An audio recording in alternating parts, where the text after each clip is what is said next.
Well, hey, everybody, this is Don from the Vlog of Many Things. Sorry about the technical difficulties. We're starting about 5 minutes late because Restream just did not like whatever streamy kind of stream thing we were doing. But at any rate, I am Don. Welcome to the show. And with me is. 10 card, and it wasn't I that shat the bed. It was Restream. I know somebody's going to try to blame me. It wasn't me. Yeah. Not And I'm this. Steve. All right. And Tom right now is AWOL. He is. I just think about what I just said. That's all I'm going to say. That's true. That's it. That's all I'm going to say. Hector Martinez. How you doing, my friend? Thank you for coming to the show real quick. Okay, tonight, Mark's Generate Mixer. Yes. How you doing, Ground Control? Mark, how you doing? We're going to be talking about a couple different things tonight. We're going to be talking about the Eberron WIKI issue that Eric Tenkar covered earlier in the week on his vlog. We're also going to talk about Kickstarter's announcement that they're going to be doing some things for creators and also for people who use Kickstarter to purchase games and things. And we're going to get a little bit into charging for being a DM. And who knows what else. This is the vlog of many things. You know what? Crap will come up and we'll just start going on a rampage over something. So, David Thompson, thanks for tuning in. Everybody, if you guys want, hit a like and subscribe. We're going to start pushing that and help us support the channel a little bit. All right.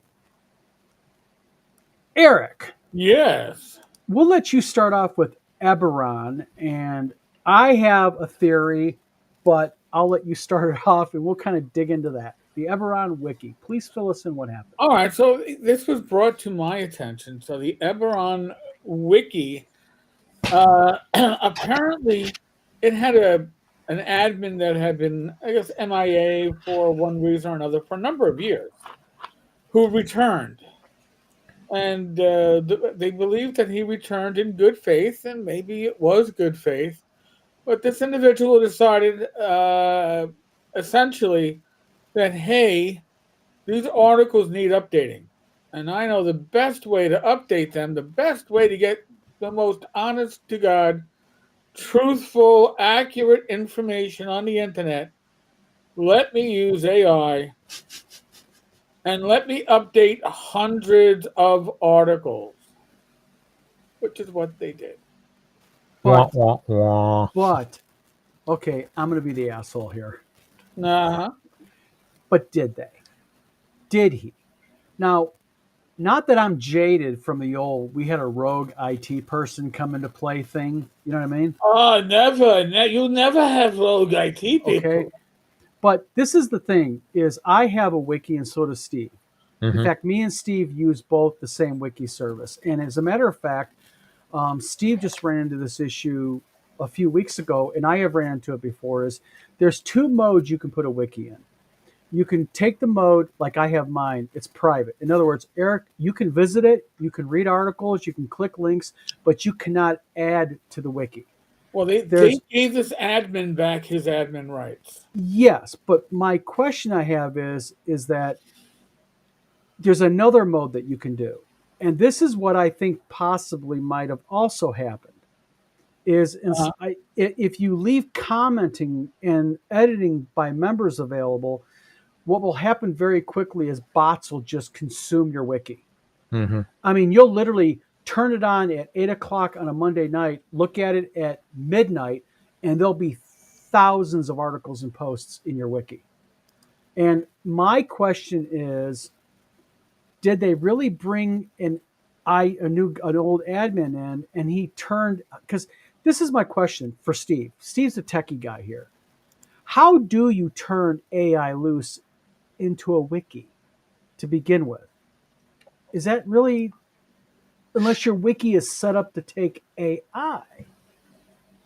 Yeah, the AI can be actually made to update wikis on the fly as needed based on what you tell it to actually update.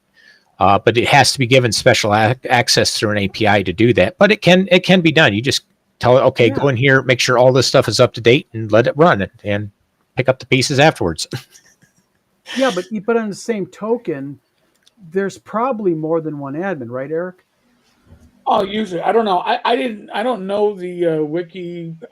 The main admin did actually respond on my thread on the actual video, Uh huh. and did I'll pull it up as Yeah, because while you're pulling up, I want this is the thing about the wiki though. When the wiki, okay, if there's other admins, and this is a big wiki by the way, Steve, just to let you know. Um, Hmm. if I would presume that there's somebody there or a group of people that are admins, and they probably have notifications on, so you're notified when there are changes made to your wiki because it's a major D&D wiki. Eberron's a major D&D world.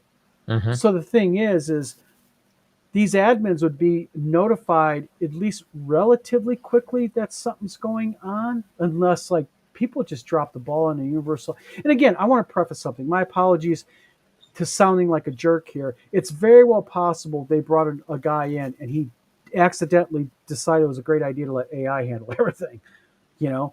well. But Here's what's interesting. I no longer see those comments. There were two. There were at least two comments from somebody claiming to be the admin. I no longer see those comments on the thread. yeah, because the thing about a wiki is it's like with mine. If you go to my Ultraverse wiki, I turned off a long time ago the ability for people to adapt it. I mean, that's great. That's the great thing about a wiki is you're supposed to want people to make changes. But like even under new TSR, remember when Voldemort Eric was making all those Oh my changes to the god! Yeah, history and everything? Wikipedia. Yes. Yeah, so there's risk and reward. I don't use a wiki in the traditional way. I use it more to track my world. It's a great world building tool. So everything is consistent. Everything is interchangeable in doing. Um, but I don't know. Just the whole. It just strikes me as odd that they would bring a guy in, admin him, which is fine, but then he just turns like Steve said. You actually would have to develop, or you'd have to actually do a custom API to allow it to do it. It's just not a switch you turn on. Hmm. Right. And for lack to keep it very simple, Steve, tell everybody what an API is in a simple way. Don't get technical. API stands for Application Program Interface. It's basically the key from one, well, not the key. It's the intermediary between one application and another. So you ever go to a website and it says log in using Facebook? Hmm. That's an API that does that. Yeah, there's actually, well, not, that's not the actual API, but the API does sit between the website and That's what I'm Facebook. talking about. The API is what does it. No, the Right. API is the intermediary between the two. Hmm. Yeah.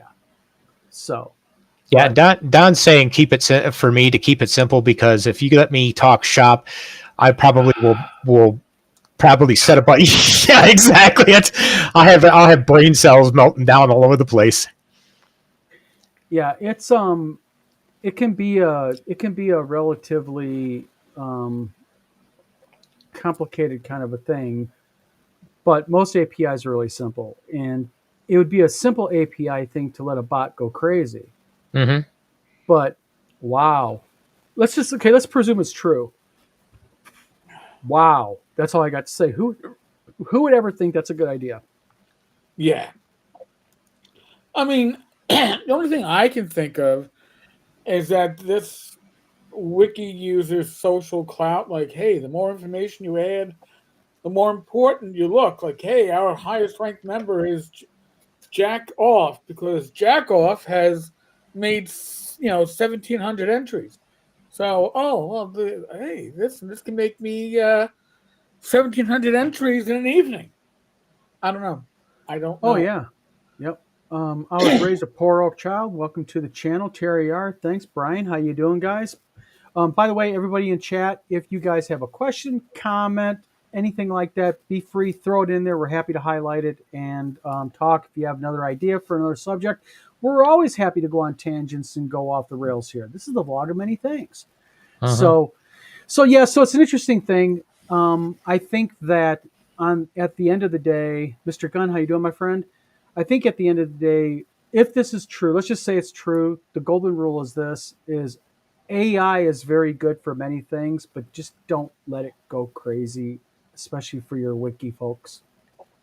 Yeah, and Bad. understand that it's fallible because it's made by fallible human beings, and there are times it hallucinates and goes insane. I deal with that all the time. And also, one other rule about AI, it's like Google, folks. Just because you read it on Google does not make it true, okay? Google bias is a real thing. Mm-hmm. Trust me, Google it. Ba-dam, ba-dam, ba-dam, bam, bam. I feel like a monkey going through the little drum set. Okay. All right. We milked that one for all it's worth. Now that it's dead in the field and no longer mooing, that was quick. All right. And by the way, Don, just a heads up, I had to go to the original link, go into the Okay. live chat, and tell people in my live chat, here we are. So you might want to do that to your original link. I don't know. Yeah, sorry about that, guys. Like I said, just for those who don't know, what happened was earlier we started on time, and halfway through the introduction, which I don't know if that's like fate telling us to get rid of the 30-second introduction and go to something quicker, but all of a sudden my restream went, your restream has stopped, but we still kept going. So, and I had to restart it. Yep. So, Foogly, don't try to understand it. It was just something that happened on our end technical. We're just being dumb. It's not my fault. I said that from the beginning. It was Eric's fault. It was all his fault. It's not my fault, damn it. All right, question for everybody. Let's save the Kickstarter for last, Eric. Okay. Yeah. What is I'm going to throw a question at the chat here. We got an active chat. We got a bunch of people watching. What is everybody's opinion of a DM who says, "Hey, I'll come to your table and I'll DM for you, but I charge." And let's say the amount of money is $50 for the entire table for up to 6 people, and they'll give you a session 0 for free. What is everybody's opinion of paid DMing? Thoughts, ideas, opinions? While people are kind of blowing up the keyboard and typing that one, I'll give my opinion. Yeah. Is I really don't see the problem with it as long as they deliver. As Right. long as you're giving the money's worth and they're not being stupid in their fee. Oh, wait, you're saying like you wouldn't pay $500 a table just to game with an A- rated GM? Probably not. Because I'm just, and that's per person, not for the table, right? That was But like you get a free drink with it. You get a free drink. Oh well, yeah. Here's some urine. Enjoy yourself. Oh, Mr. Gunn. Mr. Gunn says something that is so classic, vlog of many things. Mr. Gunn says, Don, does the expression, I love you, my friend, have any meaning for you? You know, Mr. Gunn, you're so eloquent in how you come across. You know what? I take it you're not for paid DMing. I'm going on a limb here. All right, and listen, there are valid arguments on both sides. If you're running a game for your friends, your social group, people in your community, I would not feel right. That in my old gaming group when we played face to face, the DM did not supply the snacks. Everybody else brought the snacks. The DM ate for free. That was the unwritten rule. But Brian says not a big deal, but it's a high bar to meet if I'm being charged. And see, that's the big warning to me. Is this basically, folks? What happened was a lady earlier in a Michigan group mentioned she charges $50 for a table up to 6. Session 0's free, and it's $50 for the entire table. And she basically got land bases so bad she left the group. I agree with Brian. In fact, Eric, me, and Steve were talking about this before we went live. To me, if I'm going to pay, and this is what I warned her, keep in mind, people are going to have extremely high expectations. Yeah. Thyatis says, paid DM. I can't justify it personally because I'm usually the DM, but I do not philosophically hate the idea, especially if they're having to pay for gas, but it's difficult, in my humble opinion. I'll put it more simple to me. If the market can bear it and people are willing to pay it, what's the big deal? Yeah, maybe you don't want to pay it, so don't, but I don't think it's necessarily wrong. So again, opinions, people. Yeah. I was raised by a poor orc child. Says others can do it, but I refuse to be paid. I won't pay directly for it, not counting through a con. Let me get some comments real quick. This is getting real Yeah. busy. Also said other than group supplies, snacks. S. Lewis, thanks for tuning in tonight. S. Lewis says I would never pay for a DM, but I guess if people feel they need to pay for something, they could do it themselves. Who am I to judge? Seems like a very superficial engagement with the hobby. And then Mr. Gunn, Mr. Gunn, we ought to just start having you on here. Don, I don't pay for sex. I don't go to strip clubs. I sure as hell won't play for D&D. Well, I mean, the thing is, yeah, I mean, uh, I'm married. I pay. Structure is hidden. Exactly. Dave Thompson says, first time I saw a mention of paid DMing was adverts on the notice board in my local games workshop. Didn't see a price. Never discovered if anyone took up on it. And I got one more. I got a question for everybody then on this. Feed the DM is about right as long as they just want potato chips and dip. All right. My question is this to everybody. For those of you who are against it, if you're against paid DMing and you had a chance to go, let's just say to WizardCon, and there was Larry Elmore there or Ed Greenwood there charging $100 a head, how many would pay for it? Nope. I'm just saying. You get my argument though, right? And here's the reason, because generally speaking, most conventions that do have celebrity games, guess where that money goes to? Charity. It doesn't go to. So if the money's going to Ed, and nothing personal about Ed, although Ed, I've heard your stories. I know why you get an escort, and not that type of escort, folks. Not like a Mr. Gunn escort. I'm just saying. Yeah, we're a reputable show here. Come on, guys. We don't talk. We don't swear. We don't talk about anything unethical. I've got a reputation to ruin. But the thing is, I worked with TSR. My reputation's already fucked. Yeah, please. But if you are, I would never pay at a convention to play with a game designer or a personality. Couldn't care less. But money's going to a good cause. Maybe I'd be giving the cause of the cause. My experience, by the way, is that some of the best DMs are some well-known names, and some of the worst DMs are some well-known names. Yes. You better have an idea before you go, oh, I know that name. These sound really cool. I think I might be in a game. And you're like, but Eric, let's face it. Most of the time when people want to play with a DM at a convention, a famous person, okay? Let's just say famous person.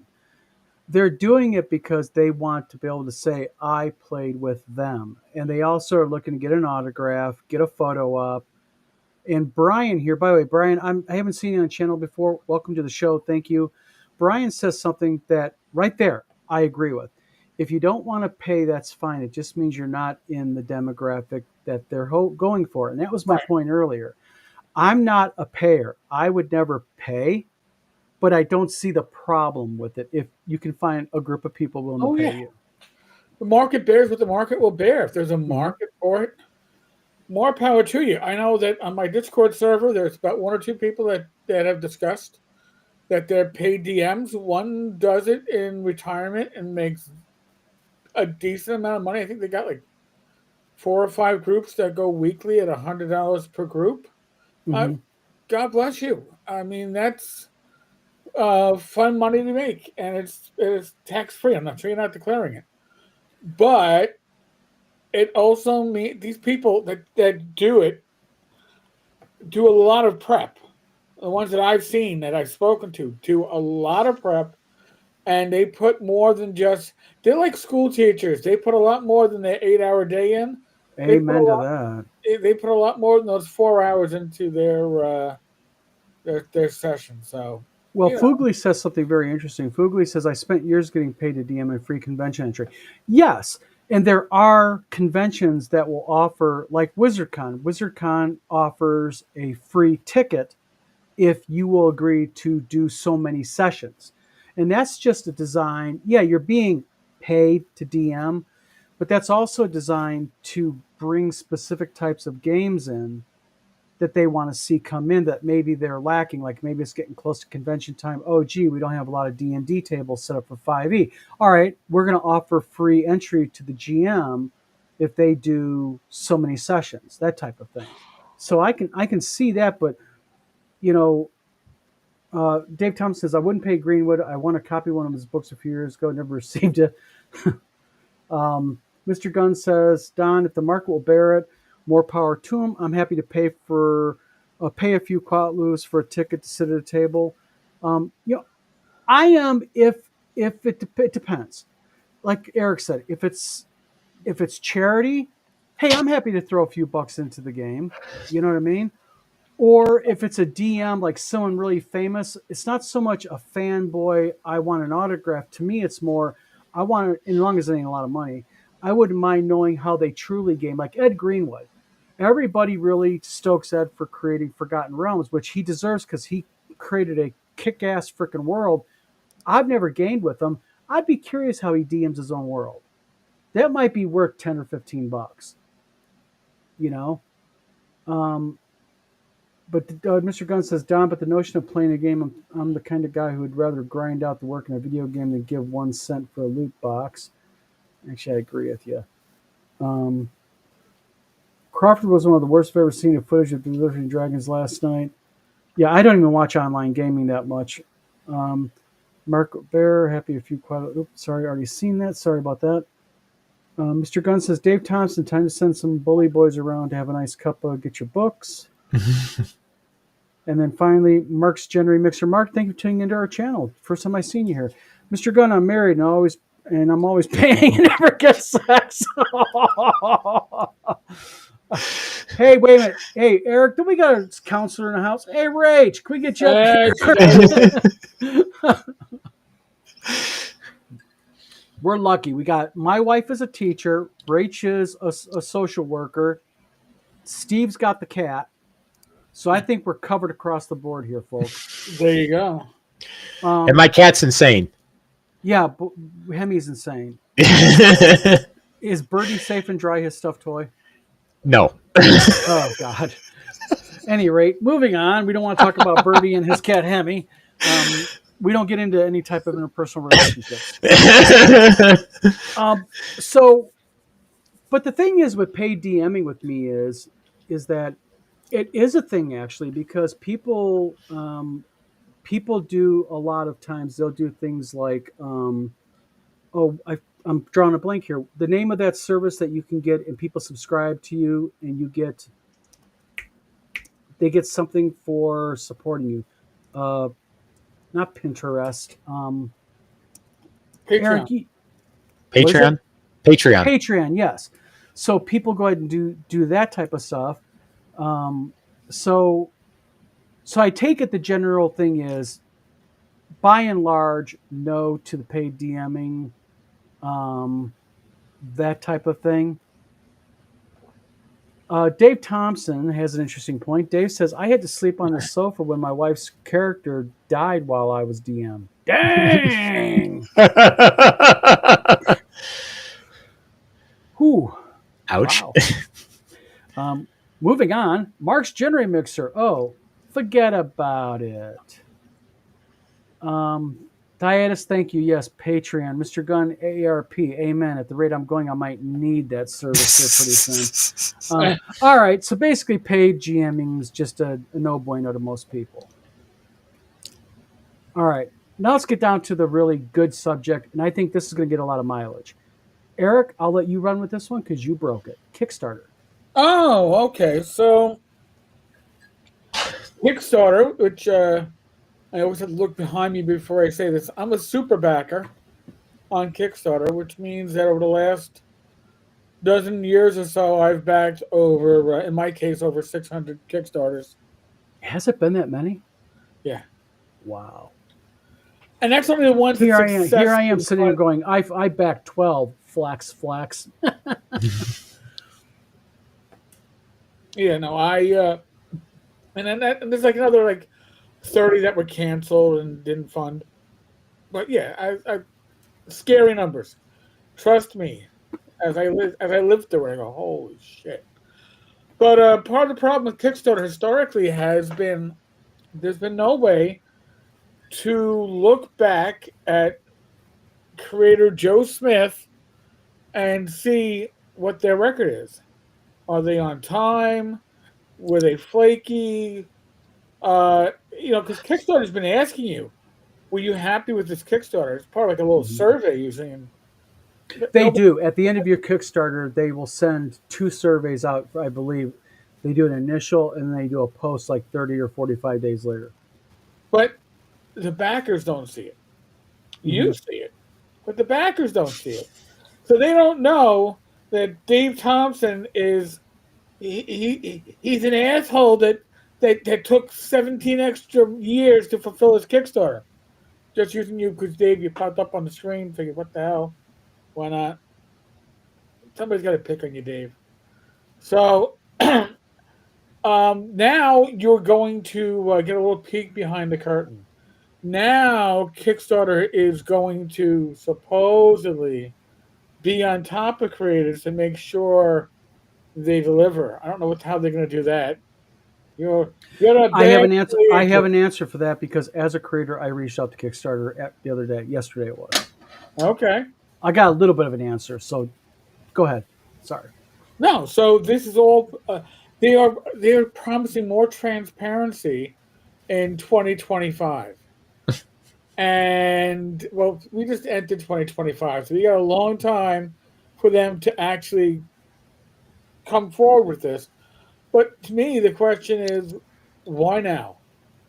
Because they never gave a shit. Excuse my language, but they never gave a shit before. The most that happened with Kickstarter, the biggest things were the oh shit, we've allowed somebody to turn it into a Ponzi scheme, which they did numerous times in decades. Whitman. Ken Whitman, Center Reach Miniatures, Quantum RPG, with Joshua Frost, a few others. Um, and then they kind of tightened off on that one a little bit, but then give them stars like Amazon. Yeah, why not? But then they also had issues where their own vice president of was it public relations or creativity happens to be an RPG creator who was making sure that their shit was always staff pick and getting all the extra advertising. No way. You sure Oh it's yeah, not just some coincidence? Nah. yeah. No, it was like it was. I think it was the guy who did the Burning Wheel game. Uh, Gotcha. Crane. Forgive me if I'm wrong. It's been a couple of years. He got a little backlash on it, but I don't believe he got dismissed. So it was like, Well, I think, okay, for open disclosure here, I have a pending Kickstarter that funded that is running about a little over a year late now. Okay. Now, as someone who has a Kickstarter running late, not long excuses. I would say that my reasons are very legitimate. Eric, you know the reasons, yes, very legitimate. Okay, now I reached out to Kickstarter because when I saw your video, I was like, whoa, wait a minute here. Are they going to break out the big 12-inch wide paintbrush and just paint anybody who's late with the same brush? Because there's a difference between someone late because they took the money and they frankly didn't put it in escrow and they spent it on better things. Frankly, Ken Whitman, because he admitted that on our show. And there's a difference between individuals who have very, very documentable, legitimate reason that have that money still in escrow, legally done. All right. So I reached out to Kickstarter's technical support and just said, this is what you guys announced. Are you going to just paint everybody late the same way? Their response, in essence, was it's going to be a rating style. Uh, it's going to be a rating style system that's going to gauge creators on a scaled system on several points. That's how they put it. So that tells me they're probably going to have it like some type of meter or starred system, probably going on like communication, yada, yada, yada. Right. And then I responded back to them and said, look, if I can show proof that money is in escrow and I am not doing things in a wrong or malicious manner and it's documentable, would I remain is a good rated Kickstarter maker? And the response was, yes, we tend to make this very fair. Now, whether they do that or not, it's hard telling. But I'm not against it, and I have a Kickstarter running late. I think that it's about damn time they do that. Mhm. Well, Well, before you jump in, I wanted to make a comment on this. As far as Kickstarters are concerned, one of the ones that came up was a couple of years ago that was an RPG game, something similar to what you were doing, Don, called Flamecraft. And I remember the way he did that. I was actually very impressed on how he handled it. He kept people up to date. This is where I'm at. This is what I'm doing. So I don't know if he was, I don't know, remember if he was late or not, but I remember he kept people up to date all the time. And when it was done, people were like, yay, let's go out and buy it. And it just went over really well. So I think if they at least stay communicative, even if it's late, the people don't have a problem with it. It's the guys that go, thank you for your money, and then go dark, that they go, oops. yeah, that's a huge problem, and it happens a lot. And in the case of Joshua Frost with his Kickstarter, which I wound up looking at for Quantum, he went dark for about 8 months as he struggled to figure out how he was going to tell people the money is gone and nothing's coming. Real quick, Steve or Eric, can you please say what was the Kickstarter game called and how much was his goal and what did he raise? All right, so Quantum, and I'll put a link in the. I'll put it. I'll give you the link. You can throw it up. Quantum was here's the sales pitch from 6-time Emmy Award winning author Joshua Frost. Comes a new science fiction RPG that blurs the line between magic and science. And he was looking to raise 13,000, raised almost 43,000. Oh wow, so he hit 3 times. About So you know what he did when he made that money? He went right to a nonprofit organization and said, "I got money. I need to start a business. Help me get a business plan. Not let me put together my project and let it get out the let's get it out there." No. He was, I'm starting a business. I need an office. So it was. It looked good, and then, by the way, when he knew this wasn't enough, he kickstarted a supplement for a game that wasn't even released yet. That would be like, I don't know, asking for money for the second book of the series before this first book has even, like, taking pre-orders on the second book before the first book has hit retail yet. I'm blown away. How did this guy raise over triple his goal with He was a Pathfinder freelancer. He had he had the credentials. Yep. he had the credentials. There's no imagery hardly on this. There's a lot of info, Yeah. but no image. Wow, I'm kind of blown away by that.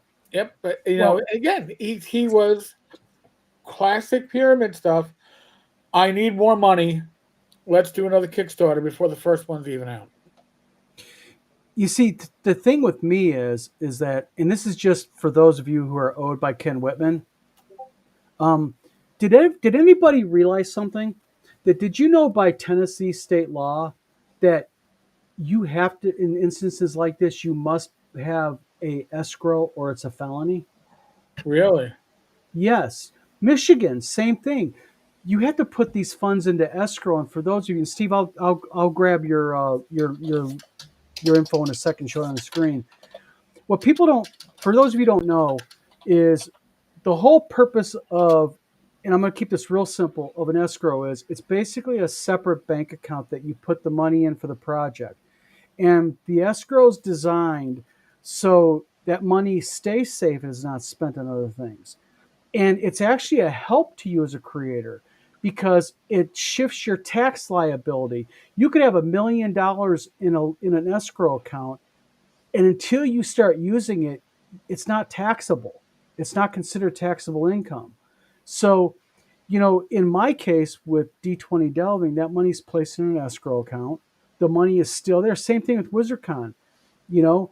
And what happens is when you begin pulling money out, you have to list what's it for and all this. But the problem is these people like Ken Whitman and stuff, they say that it's under, Yo-Yo Entertainment, but it's really in their name. And instead of a federal tax ID number, they're using their social security number.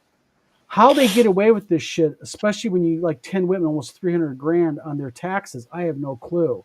And if they're not reporting on their taxes, wow. But Well, you know what? Say what you will about Ernie Gygax. There's a lot to be said about Ernie. yep, When he kickstarted the Memorial Tomb with Benoit, they put that money into a separate account. The funds were accounted smart. for. So when the Kickstarter shit the bed, and I say that in think of our good missing friend Tom, when it shit the bed, the money was there. So in that limbo time, at going to conventions, I spoke to a number of publishers who were approached to be white knights, and they told me too. Listen, it depends on how much money is still there, but they didn't have the manpower to do it, and the trolls had the manpower, had the man Real hours they quick, could put in, Eric, and got it out. the trolls are troller games. Yes, and they were able to do it also in a way because they have printing facilities and warehouse in house, Yeah. which other companies don't necessarily have. It lowered their cost. Yes. Real quick, Mr. Gunn says something that's very important here, and I agree with him, and that is when you are running a Kickstarter like me that is running late, communication is essential. But not only is it essential, you freaking owe it to the people who trust you with their money. End of story. You know, Mr. Gunn says at Eric Tenkar's Tavern, like Bernie Madoff starting his own cryptocurrency from prison. Exactly. It's like standing in line at Disneyland so you can just get a better line. Let's see. Mr. Gunn says, okay, your mouse. Jeez. Thyeta says Memorial Tomb is an amazing module, by the way. That's the thing. And that's the kicker here is that I do not believe that every single person who ends up not delivering is doing it to scam. I think that what ends up happening here is, a lot of people are not prepared to have 10, 15, 20, 30, 50, 100, 150 grand just dumped in their lap. Yeah, And I'll agree with that. yeah. And the thing is, what people end up doing is people end up, it's like Ken Whitman. I think I'll bet you when Whitman did his first one, he had good intentions. I don't like the guy, yeah, but I think the first one he had good intentions, blew it, got away with it, and then something clicked. And he went, wait a minute here. And then he did another one and another one. And, I think what ends up then happens is then just the nasty part of human nature kicks in and you become a scumbag. And what was the one thing I learned about Ken Whitman when we did our interview with him? He has absolutely zero remorse, and he'd do it again if he can get away with it. Okay, well, remember Ken had the license for the Highlander collectible card game, and How do you get that? I still don't know. rumor has it he was making extra printings of the extra rare special cards on the side. I didn't even know he had the license, so but this is what I have heard. Oh, believe it. Wow. I don't even understand. I cannot even fathom the idea of how someone didn't knock on his freaking front door at 3 o'clock in the morning. 300 grand from people. I raised a poor orc child, says, apparently Ernie's in poor health. I saw a fundraiser posted. Oh boy, you got me on a rant now. Speaking of Ernie's fundraiser, Eric knows this one. Did anybody notice something about it? By the way, I donated. Okay, Ernie's having some severe heart issues. They want to send him home, but he needs a portable defibrillator unit, an AED, automatic external defibrillator. And so they put a fundraiser for $1,800 up for him to get it. And happily, it funded very quickly. I threw $35 in on it, trying to be nice, even though I don't like Ernie and I don't get along with him. The man deserves to have his health and to enjoy his wife and his life. So what happened? As soon as they hit that $1,800 mark, the fundraiser's goal was set to $3,500. Then once they made the $3,500, they reset it back down to $1,800. I saw that too. Now, do I know medical professionals? I haven't reached out to any. However, I have people that reached out to me that have people in their family that have pacemakers, and they said that defibrillators and pacemakers generally don't mix very well. No, they don't, because the defibrillator is electronic. Right. Or excuse me, the pacemaker is electronic. What a defibrillator does is the reason why they use two paddles is I used to be a paramedic, is you're wanting to actually stop the heart. It's not like the movies where they shock a flat line. They don't do asystole, a flat line. They only shock you if you have an irregular rhythm, and only certain ones. So you will short out a pacemaker. You can actually cause a pacemaker to do bad things in a person's chest. Yeah. Chest grenade. Basically, yes. By the way, Thaiatus says Memorial Tomb is an excellent module, and he's playing it right now. I've heard good about it. And again, to me, this is one of those sad things is you have something that's been very well done, but because of the shittiness behind it, and I'm talking about behavior and actions, you ruin it. Do you know what I mean? Yeah. It's just a sad thing to me, you know. Like I said, I wish Ernie all the luck. I mean, it's a sad. You know, I don't like seeing anybody in that condition. You know, I lost a daughter, and I can imagine what his family's going through, the worry and the hurt and everything, his new bride and everything. I wish Donna the best also. Fugly says estimating prices and manufacturing in the future can be harder than many realize. Fugly, if you're getting at the point about this could be part of the problem, this is part of the problem with a lot of Kickstarters also, is they have in their mind what it will cost, but they do no real cost studies. If you want to know a guy who really is good at estimating what a Kickstarter is going to cost, only because this guy breaks it down to the eighth of a penny, and that's Jim Wampler from Mud Puppy Games. Jim Wampler knows his shit when it comes to Kickstarters and crowdfunding, and so does Chris Clark from Inner City Games. Those two guys ought to team up and write a how-to manual on putting together a crowdfunder. Well, here, I'll throw out another name there, Douglas Cole, Gaming Ballistic.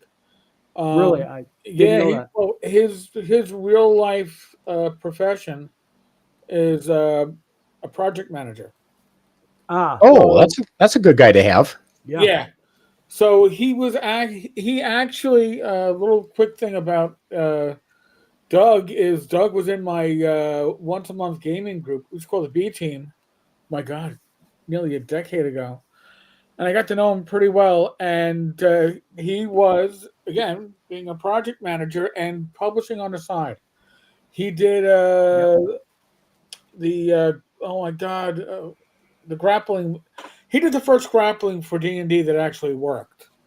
He has a grappling book out. I'd have to look up. It was his first. Oh, he actually did a book on it? Yeah. He's also a martial artist. Hold on. He also does dungeon grappling. He also what's his name again? Doug Cole. He also makes authentic Viking shields.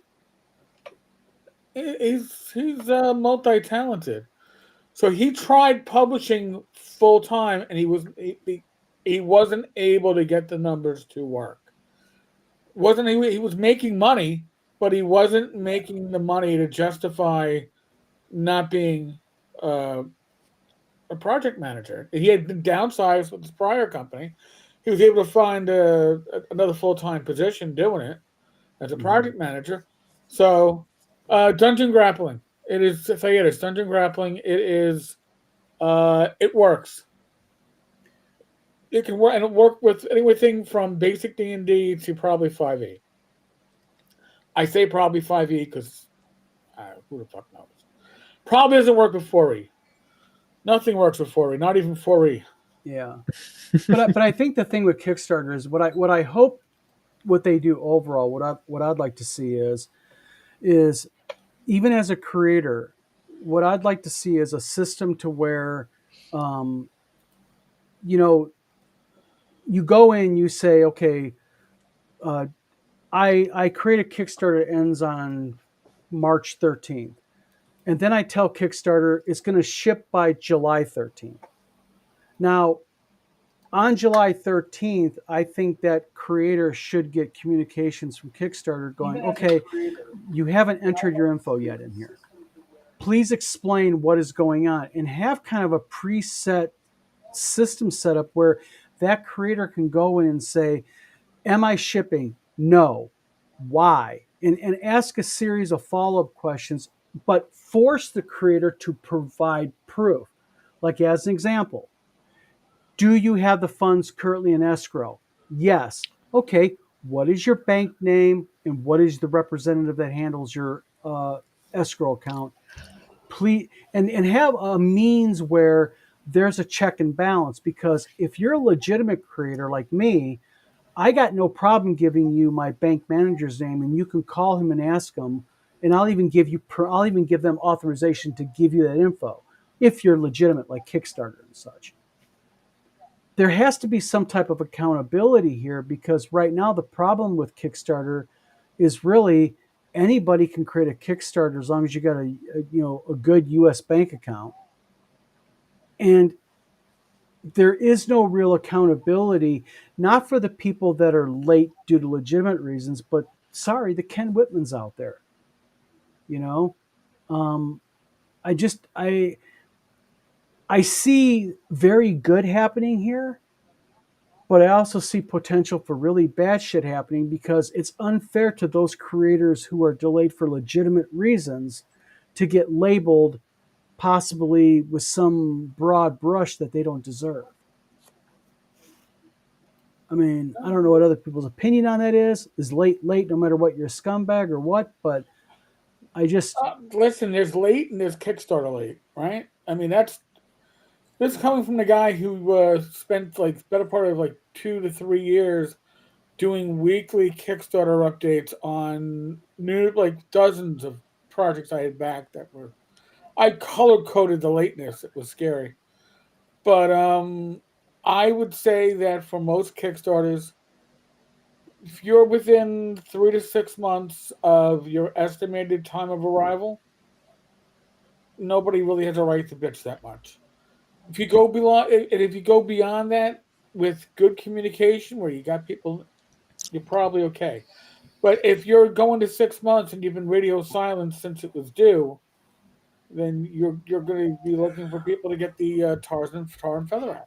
Communication. Well, go ahead, Steve. Sorry. Yeah, to use an example of mine, and this isn't from gaming, but this is from when I was writing Off-Road Chronicles. When I got to the third book, I wrote the third book, and then I realized this ain't working. And I stripped it down, redid it a second time, stripped it down, and did it a third time. That time it worked. And through that whole process, about once a month, because when I do my books, I try to, if there's something to post about, I try to do a monthly update on where I am with writing. And I was always keeping people up to date on where I was at with stuff. And they appreciated that. And I think, when you have a Kickstarter and you have game developers and you have stuff like that, you're going to hit walls. It's like I say, with like Off-World Chronicles 3 Gold Rush, I hit a wall, and I had to pretty much rewrite that whole book twice to get it to where it was right, and then I could start moving forward. And that took me a year and a half. And like I say, I just kept everybody updated, and they were happy, and that worked out perfectly. And that's what those Kickstarter people should do. Because stuff happens. Well, things do happen, but it's being echoed in chat also here. I think that at the end of the day, there should also be accountability for the Ken Whitmans. I mean, you have people who everything just goes BC, great. Let me back up. I think you have two kinds of people. You have people that are crooks and people that are not. I really do. Yeah. You got the Ken Whitmans out there who figured out they can make a lot of money off this, and they just burn that bridge until there's no more bridge they can burn. They move on to something else. There should be repercussions for people like that. If anything, like having their FEIN or their social security number tagged in a system where sort of like the system me and you talked about, Steve, where we talked about making a system where creators, it'd be a creator versus creator type thing. So a landlord could look up a name, but tenants don't have access to the system. Only landlords do. Well, a similar system for things like crowdfunding, because it's so big now, where I can say, okay, I'm looking up this person's name or EIN. Have they screwed other people on other websites? Because people just go jump to site to site. Mm-hmm. Like a lien, Eric, like a lien system. Yeah, I got you. But for creators. I was raised by a poor orc child, said, I've never had a Kickstarter not deliver. I've had to wait a few times for 2 years after the original delivery date, but they've all come through. Real quick, I was raised as a poor orc child. So at the end of the day, if they deliver and they have good communication, is being late forgivable? Maybe that's the other half of the question that needs to be asked. Definitely. Mm-hmm. But again, communication is the key. And and honest communication. People, listen, backers can smell bullshit when you start spewing bullshit. Yep. I've got ones outstanding now, but he's shipping now. Yeah, I mean, and the thing is, as a creator standpoint, I can tell you right now, being late on a Kickstarter is not fun. And I'm not being hounded. It's just I feel like shit because I really want to go ahead and see my game on people's tables. I mean, there's an excitement on the creators end also going, man, I really want to get this out to people. I really want to see people playing it and everything. But, again, just too many people. And again, this is the whole thing. It is the Whitmans of this world, other people you mentioned, Eric, that really just, man, it's just sad. So at the end of the day, real quick, what is people's opinion here? Is this thing, Eric, I'll let you kind of wrap this up because I know you got to get going too. Mm-hmm. Is this, at the end of the day, if Kickstarter does this, is this good? Is it bad? Are they going to fuck it up? What's your opinion here? I think it's good, but I think it is a reaction to BackerKit getting into the crowdfunding field. Not just being BackerKit is to Kickstarter what Paizo was to WotC. In other words, WotC created Paizo essentially when they allowed them to license Dungeons and Dragons as magazines and be the publisher. And that meant that when WotC stumbled, Paizo was ready and stepping up to take its place. And I think BackerKit got its feet wet and learned the whole process by being a resource for people, publishers, that were using Kickstarter. And they went from being a resource to being a competition. And I think they're doing a much better job at it. Every publisher that I've spoken to that has used BackerKit and used Kickstarter has told me that BackerKit is hurdles. Okay, real quick. Beyond, yes. I will tell you right now because I just successfully yesterday completed a successful BackerKit. You talk about two totally different way they do things.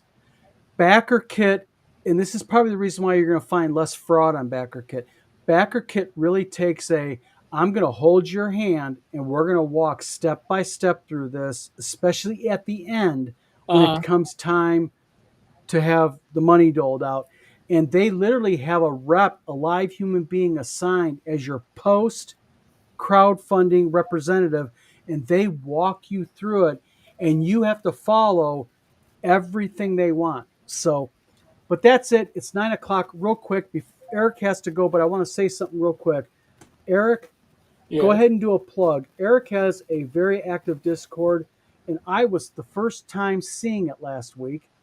And I had a ball before I had to go get my daughter. Eric, tell everybody a little bit about what is the Speakeasy. Okay.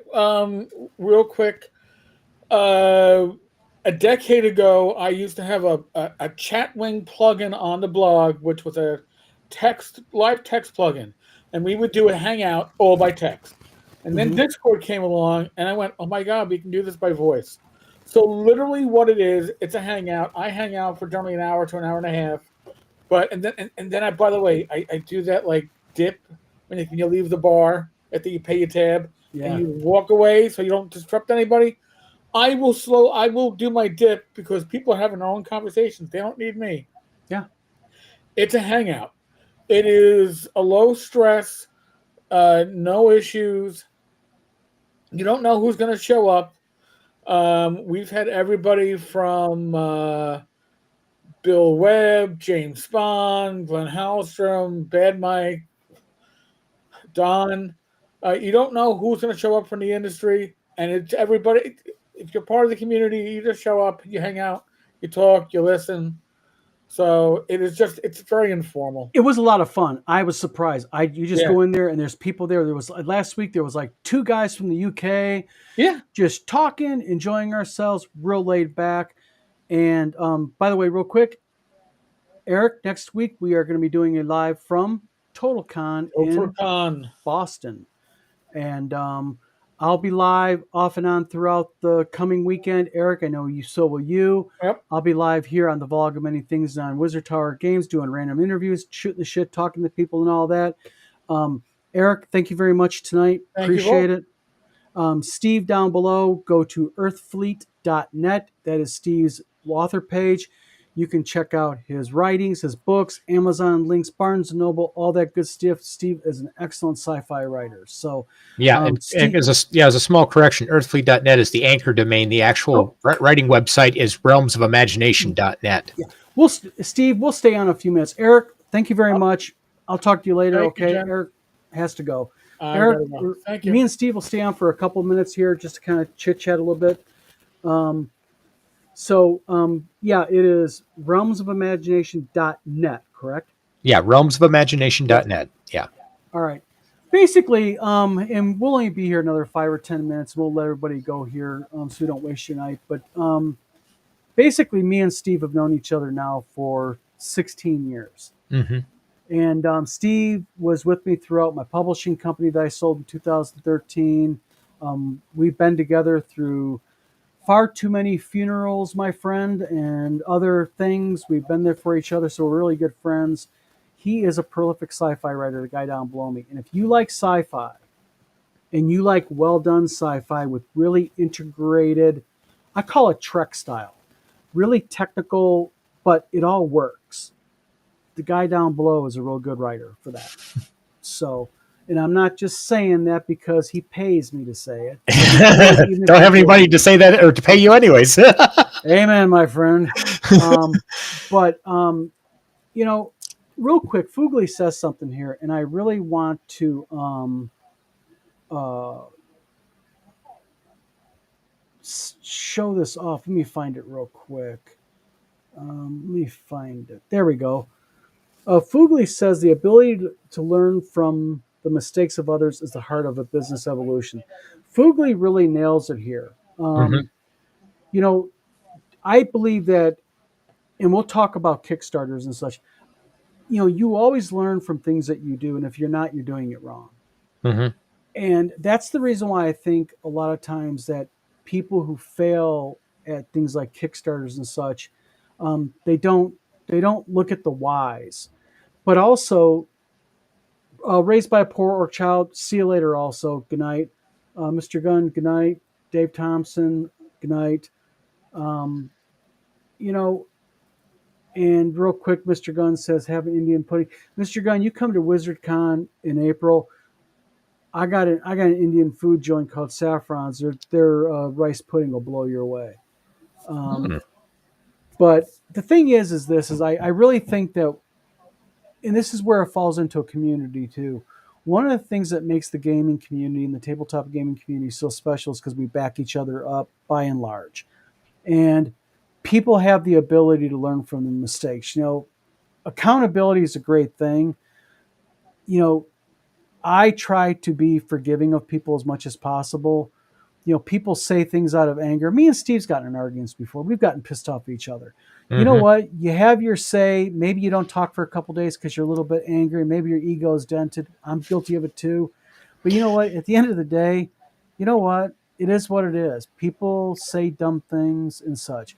Fugly says, I used to tell my students to learn from my mistakes. It puts you ahead of me. Exactly.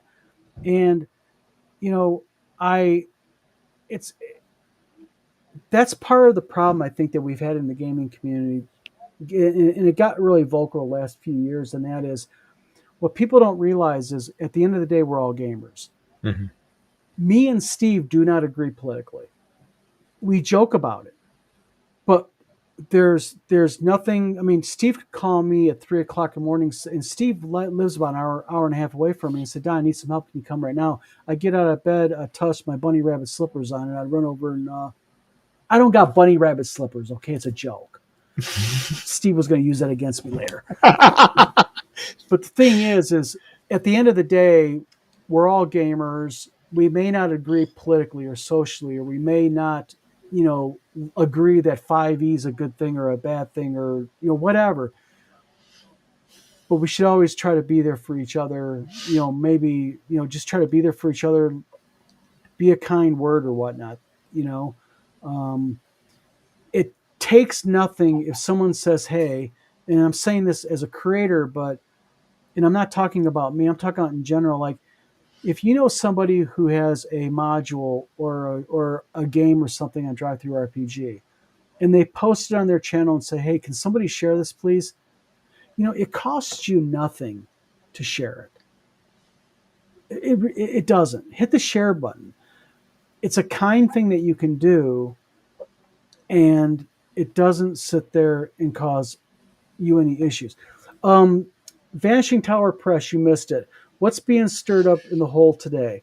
Well, we talked Vanishing Tower. We talked about if paid DMing is a good thing or not. Would you do it? Would you not do it? We also talked about how Kickstarter has announced that they're going to start, for lack of a better word, holding creators accountable when they don't come through with their crowdfunding fundraiser. They're really starting to